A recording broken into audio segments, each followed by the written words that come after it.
हमेशा होता है आर्ग्यूमेंट, आप जीतिए। क्या बात है कि लोगों को, अगर हम आपकी बात मान भी लें, ऐसी क्या बात है कि जो दूसरा जो पॉलिटिकल विचार है वो वायलेंट आपको नजर आता है?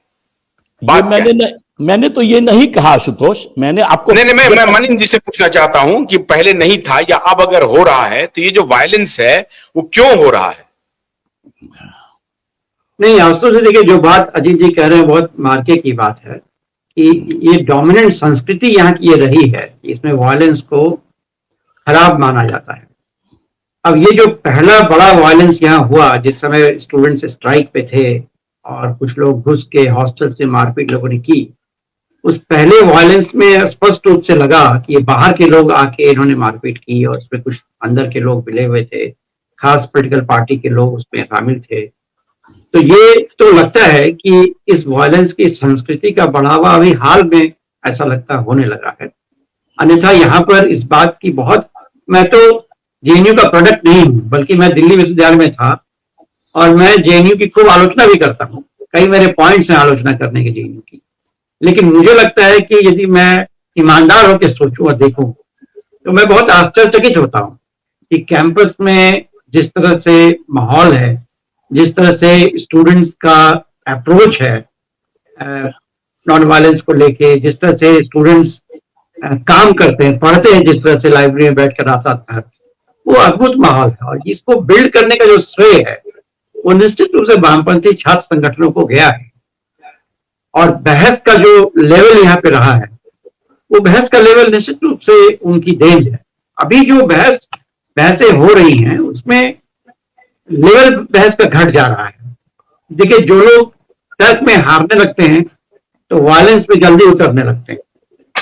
हो सकता है कि जो पार्टियां अब आ रही हैं, मैं किसी एक पार्टी के बारे में नहीं कह रहा हूं, उनके अंदर वो तर्क करने की क्षमता घटने लगी हो तो लोग वायलेंस की तरफ जाते हैं। अभी भी तो ये अब इस चुनाव का कोई असर होगा राष्ट्रीय राजनीति पर? अस्तु जी, अभी मैं बता दूं आपको, अभी भी यहाँ पर मोर और लेस वायलेंस इज निगेटेड।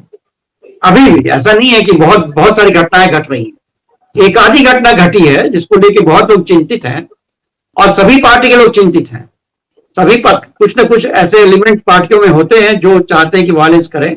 लेकिन ये मैं बता दूं आपको कि इस वक्त भी सभी पार्टी वाले लोग प्रोमिनेंटली उस कल्चर को एक्सेप्ट करते हैं कि नॉन वायलेंस होना चाहिए। इसलिए आपने देखा ये चुनाव शायद ही हिंदुस्तान के किसी यूनिवर्सिटी में चुनाव होता हो जिसके बाद या जिसके पहले मेजर वायलेंस नहीं होता हो। और आप देखें यहाँ पे कि सभी पार्टियों पर लेफ्ट की जीत हुई है लेकिन उसके बाद कोई वायलेंस नहीं हुआ है। तो ऐसा नहीं है कि आप इसको कह देंगे वायलेंस हो रहा है, बहुत वायलेंस कल्चर हो गया, अभी भी नहीं है। और ये एक बड़ी बात है जेएनयू के साथ, इस बात को लोगों को एक्सेप्ट करना चाहिए कि नहीं, बहुत बड़ी बात है, बहुत बड़ी बात है। एक युवा जब इलेक्शन में जाता हो और वो शांतिपूर्ण तरीके से अपनी बात रखता हो, जीत हार को स्वीकार करता हो, तो ये इसमें कोई शक नहीं है कि किसी भी विश्वविद्यालय के लिए बड़ी उपलब्धि मानी जाएगी। और जेएनयू में अगर हो रहा है तो निश्चित रूप से हो रहा है। क्या आप ये अभी जो अक्सर लोग कहते हैं कि जेएनयू के स्टूडेंट यूनियन के चुनाव का पॉलिटिक्स पर बड़ा असर पड़ता है, क्या आपको लगता है कोई असर होने वाला है? क्या अगर कल मान लीजिए एबीवीपी जीत जाती तो क्या होता? एबीवीपी के जीते हुए कैंडिडेट को भारतीय जनता पार्टी के कार्यालय बुलाया जाता, उनको कमल के फूल दिए जाते, उनका माल्यार्पण होता, क्या होता? क्या सीन बदला हुआ होता? और अगर ये बात होता, मुझे लगता है यदि एबीवीपी की टीम यहाँ जीतती तो क्या होता? यदि एबीवीपी की टीम यहाँ से जीतती तो मुझे लगता है निश्चित रूप से उसको बड़े पैमाने पर हाईलाइट किया जाता कि वामपंथ का आखिरी किला ध्वस्त हो गया। ये तो न्यूज चैनल देना शुरू कर दिया था कि वामपंथ का आखिरी किला ध्वस्त हो गया। लेकिन नहीं होने पे ऐसी कोई खास बात नहीं है। अब वो एक लाइन न्यूज नीचे चला देते हैं कि वहां फिर से सभी वामपंथी जीत गए, बस इतनी सी बात हो रही है। अखबारों में भी आप देखेंगे छोटा सा एक न्यूज बन गया है। ये तो न्यूज वालों का अपना एक कल्चर है।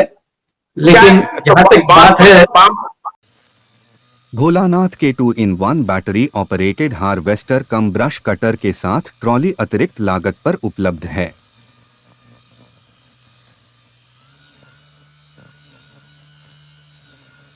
अधिक जानकारी के लिए कृपया दिए गए नंबर पर कॉल करें।